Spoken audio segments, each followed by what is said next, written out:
Ευχαριστούμε. Το μικρόφωνο. Ναι.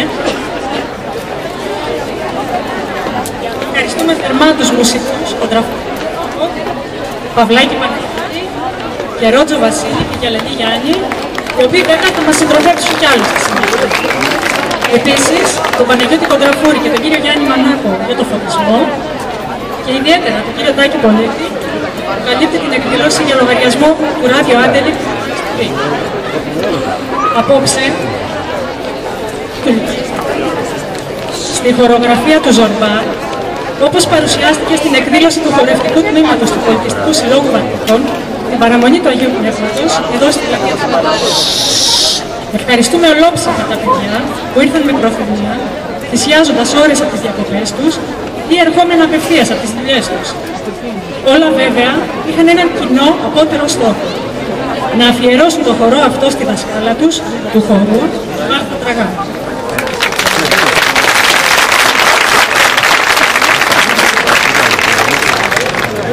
Παρότι αστάθμητοι παράγοντες δεν τις επέτρεψαν να βρίσκεται απόψε κοντά μας, θέλουμε μαζί με τα παιδιά να εκφράσουμε την αγάπη και την ευγνωμοσύνη μας για όσα έχει προσφέρει στα Βάτικα όλα αυτά τα χρόνια.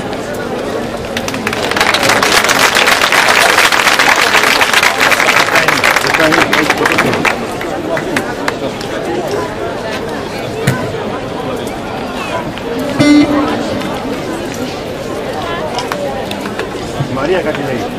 Μαρία κάτι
Στα χρόνια ενασχόλησης της κυρίας Τραγά με τον παραδοσιακό χορό, πολλά παιδιά πέρασαν από τα χέρια της και δέθηκαν μαζί της με ιδιαίτερους θεσμούς, αλόβους από αποστάσεις και χρόνια.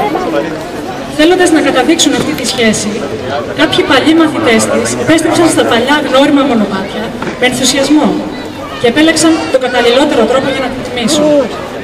Υπάρχουν πολλοί ακόμη που ήθελαν να βρίσκονται απόψε εδώ για τον ίδιο λόγο, αλλά τους ήταν αδύνατο.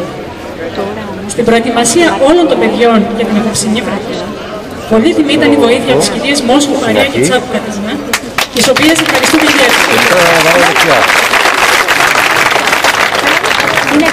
Αν τώρα κάτι σε όλα αυτά σας φαίνεται υπερβολικό ή σας ξενίζει και ψάχνετε την αιτία, ακούστε προσεκτικά μια πρώην μαθήτρια του χορευτικού. Τα λόγια της Χρύσσας σίγουρα εκφράζουν πάρα πολύ κόσμο. Και αν αναρωτιέστε πώς πίστηκαν όλα αυτά τα παιδιά να έρθουν απόψε εδώ, τα ίδια θα σας απαντήσω. Για τη Μάρθα.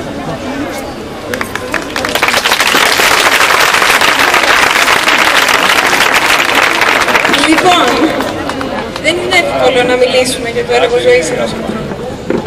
Οι λέξεις δεν χωρούν εκεί που οι πράξεις πιάσαν τόπο. Για κάποιους από εμάς πιο λίγο, για κάποιους πιο πολύ, οι πράξεις της συνέβαλαν στην καλλιέργεια του νου και της ψυχής μας. Μας γνώρισε την παράδοση, μα αυτό ήταν το λιγότερο. Τις αξίες και τα ήθη, τα παιδιά μπορούν να τα γνωρίσουν και να τα δεχθούν από ανθρώπους με καθαρή ψυχή. Ανθρώπους που έχουν μέσα τους αλήθειες. Και έτσι έγινε. Μας δίδαξε. Όσο δύσκολο και αν ήταν για την ίδια κάποιες φορές, έμεινε τόσα χρόνια εκεί να προσπαθεί κάτω από όχι πάντα ευνοϊκές συνθήκες. Έγινε παιδί μαζί με τα παιδιά και τελικά έγινε φίλη μας. Και αν υπάρχει κάποιος που αναρωτιέται πώς κατάφερνε κάθε φορά να μας εντυπωσιάζει με το έργο της, θα σας πούμε το εξής. Ποτέ δεν είχε προσωπικές φιλοδοξίες και εγωισμούς.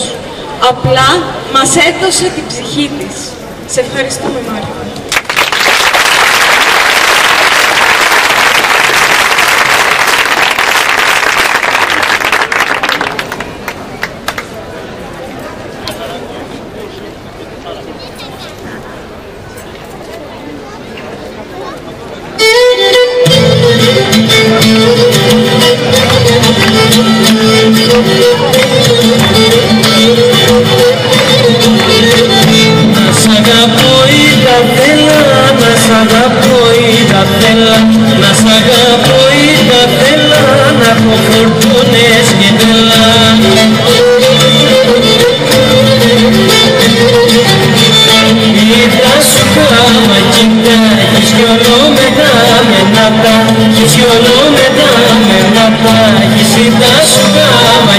Gracias.